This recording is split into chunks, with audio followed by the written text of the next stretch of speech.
भाइयों बहनों, धर्म प्रेमी सज्जनों, बच्चे एवं बच्चियों, मैं अपने जय गुरुदेव जीव कल्याण नाम के इस चैनल पर YouTube में 12 एपिसोड आपकी सेवा में पहले पेश कर चुका हूँ। ये 13वां एपिसोड आपकी सेवा में पेश करते हुए बड़ी प्रसन्नता महसूस कर रहा हूँ कि आपको मैंने 12वें एपिसोड में आपको जीवात्मा पर कर्म के प्रभाव के बारे में, हमारे द्वारा किए हुए कर्म कर्जे किस तरह से जीवात्मा पर लग जाते हैं, इसके विषय में बताया कि शरीर छूटने पर हमको इन कर्म कर्जों का हिसाब देना पड़ता है।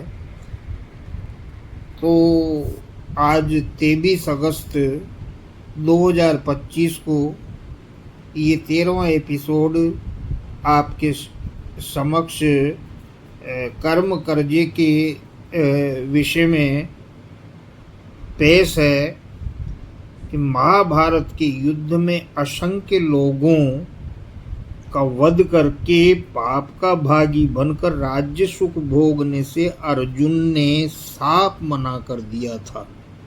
उसने स्पष्ट कह दिया था कि ये सब मेरे अपने हैं, मुझे इनका वध करके राज्य नहीं चाहिए। ये यदि 5 गांव भी नहीं देते हैं तो मत देने दो, मैं जंगल में जाकर रह लूँगा।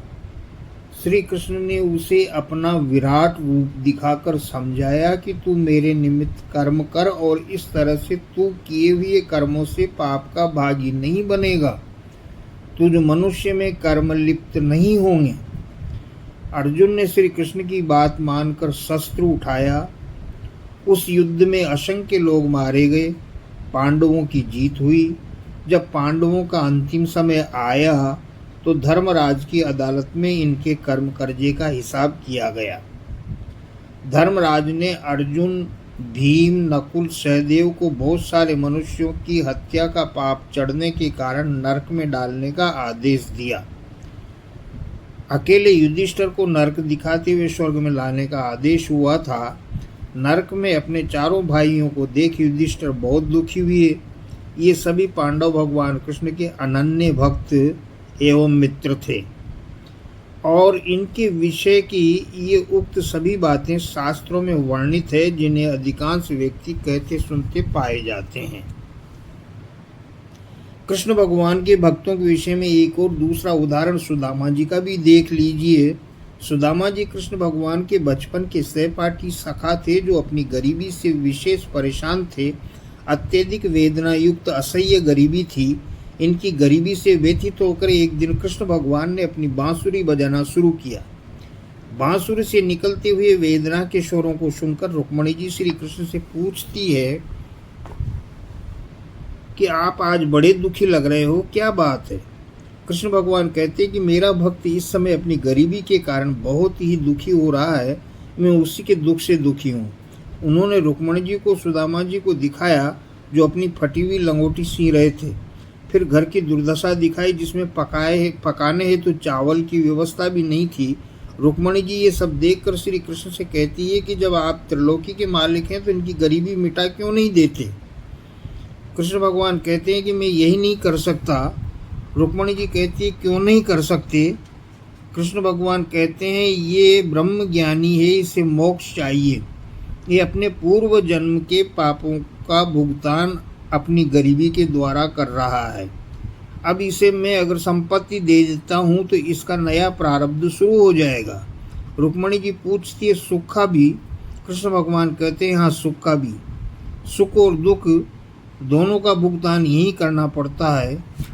ये सब बातें स्पष्ट करती है राम और कृष्ण की भक्ति से स्वर्ग प्राप्त किया जा सकता है, मुक्ति नहीं की जा सकती, मुक्ति प्राप्त नहीं की जा सकती।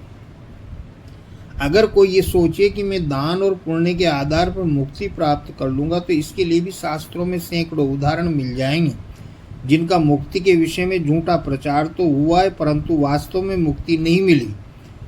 भागवत कथा में एक वृत्तांत आता है कि राजा नृग प्रतिदिन 10,000 गायों का दान करता था तथा तृप्ति तक ब्राह्मणों का नित्य भोजन कराता था। भूलवश राजा नृग से एक गाय जो पहले दान दी जा चुकी थी वो दोबारा दान हो गई। इस एक गलती के परिणाम में अथाह दान पुण्य करने वाले राजा नृग को गिरगिट की योनि मिली। बड़े बड़े दान पुण्य और तीर्थ स्नान करने वालों को भी मुक्ति के धोखे में दुर्गति मिली। तो हमें सबको सबसे पहले इस देव दुर्लभ मनुष्य शरीर को प्राप्त कर जीव आत्मा के मुक्ति मार्ग को सुनिश्चित कर लेना चाहिए और इसके लिए प्रत्येक मनुष्य को रामचरितमानस का अनुसरण करके सद्गुरु को, जो पूरा गुरु हो, सत्पुरुष का प्रतिनिधि हो, उसे गुरु बनाकर मुक्ति के लिए उसके बताए हुए मार्ग पर चलते हुए 1 घंटा सवेरे और 1 घंटा साय को सुमिरन भजन एवं ध्यान की दैनिक क्रिया में लगाकर वैदिक विधान से बाहर हो जाना चाहिए। वैदिक विधान में कर्म कर्जे का भुगतान संभव ही नहीं है। सत्पुरुष के विधान में आने पर वैदिक विधान लागू नहीं होता। पिछले सभी कर्म कर्जे माप तथा नया विधान, जिसमें शाकाहारी सदाचारी परमार्थी विचारधारा के साथ प्रतिदिन 1.5 से 2 घंटे की नित्य क्रिया के साथ आध्यात्मिक सुख का जीवित अवस्था में आनंद लेना चाहिए, जो सभी के लिए सहज, सरल और सुखदायी मार्ग के साथ मनुष्य जीवन को सार्थक करने वाला कार्य है। विवेक रहित मनुष्य शरीर और आत्मा की भिन्नता को महसूस नहीं करते हुए भोगों में जानबूझकर गहराई में फंसे रहते हैं। वह इस बात को नहीं समझते कि पूर्व में कितने ही बुरे कर्म करे हों, इंसान के लिए जब जागो तभी सवेरा है। हमारी आत्मा नित्य है और शरीर अनित्य है। ये शरीर तो अग्नि में तपाए हुए लोहे पर पड़ने वाली जल की बूंद के समान है। पिता, माता, भाई, बहन, स्त्री, पुरुष सभी नाते रिश्तेदार संयोगवश प्याऊ पर इकट्ठे हुए जीवों के समान है। लक्ष्मी छाया के समान चंचल और जवानी जल तरंग के समान अस्थायी है। प्रतिदिन सूर्य के उदय होने अस्त होने के साथ सभी मनुष्यों की निरंतर आयु क्षीण हो रही है। वृद्धावस्था मनुष्य के सामने सिंगनी की तरह डराते हुए कब आकर खड़ी हो जाए या खड़ी हो चुकी है, तो समय रहते हुए मनुष्य को अपनी आत्मा की सुरक्षा का उपाय कर लेना चाहिए। मनुष्य के लिए मृत्यु अवश्यंभावी है। अतः 12 वर्ष की आयु प्राप्त करने से हाथ पैर काम करने तक की आयु वाले मनुष्य के लिए आत्मा की सुरक्षा से बढ़कर जरूरी काम को कोई दूसरा नहीं हो सकता। यही बात चाणक्य नीति में भी इन शब्दों में लिखी है। तेज्यदेकं कुलस्यार्ते ग्रामस्यार्ते कुलं त्यजेत् ग्राम जनपदस्यार्ते आत्मार्ते पृथ्वी त्यजेत्। यदि पृथ्वी के किसी एक व्यक्ति के बलिदान या त्याग से कुल की रक्षा होती है तो उसके परित्याग में संकोच नहीं करना चाहिए, क्योंकि एक से अनेक का महत्व ज्यादा है। यदि पूरे परिवार के त्याग बलिदान से पूरे गांव की रक्षा होती है तो परिवार के बलिदान में सोच विचार नहीं करना चाहिए। यदि जनपद अर्थात जिले को बचाने के लिए किसी एक गांव को बलिदान करना पड़े तो तुरंत उस गांव को बलिदान कर देना चाहिए। उक्त संपूर्ण के अलावा यदि स्वयं की आत्मा को बचाने के लिए पूरी पृथ्वी या संसार की भी बलि देनी पड़े तो निशंको दे देना चाहिए। सारांश ये है कि मनुष्य शरीर पाने पर मनुष्य को अपनी आत्मा की रक्षा हर कीमत पर करनी चाहिए, जिसका ज्ञान उक्त विश्लेषण से भी और रामचरितमानस के अनुसार भी सत्पुरुष के प्रतिनिधि सद्गुरु की शरण के अलावा अन्य कोई दूसरा उपाय नहीं है। कबीरदास जी का एक दोहा है, झूठे सुख को सुख कहे मानत है मन मोद, खलक चबेना काल का कुछ मुख में कुछ गोद। इस तरह से आज ये 13वां एपिसोड समाप्त हुआ। और मैंने मेरी लिखी हुई किताब ये आज आपको एपिसोड नंबर 1 से लेके 13 तक पढ़कर सुना दी। और इस तरह से ये क्रमबद्धता से जीवात्मा की मुक्ति के विषय में ज्ञान आपकी सेवा में पेश करके ये संपूर्ण किताब आज समाप्त हुई। आजकल लोग बाग किताबें पढ़ना पसंद नहीं करते हैं। मोबाइल का टाइम है, मोबाइल का समय है, मोबाइल का ज़माना है, युग है।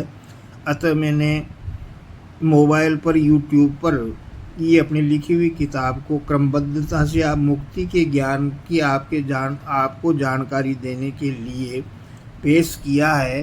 ये सभी के लिए ज़रूरी है। अतः इन एपिसोडों को अवश्य देखें, 1 बार 2 बार 3 बार प्रत्येक एपिसोड को देखें और मनन करें और अपने जीवन को, जीवात्मा को सदा के लिए जन्म मरण की कर्म बंधन से छुड़ाकर और परमानंद में पहुँचाएं, जहाँ आनंद ही आनंद है। जीवात्मा का निज धाम सतलोक है। सतलोक में पहुँचने के बाद आत्मा दोबारा वापस जन्म मरण के बंधन में नहीं पड़ती है, वहाँ परम आनंद में समा जाती है।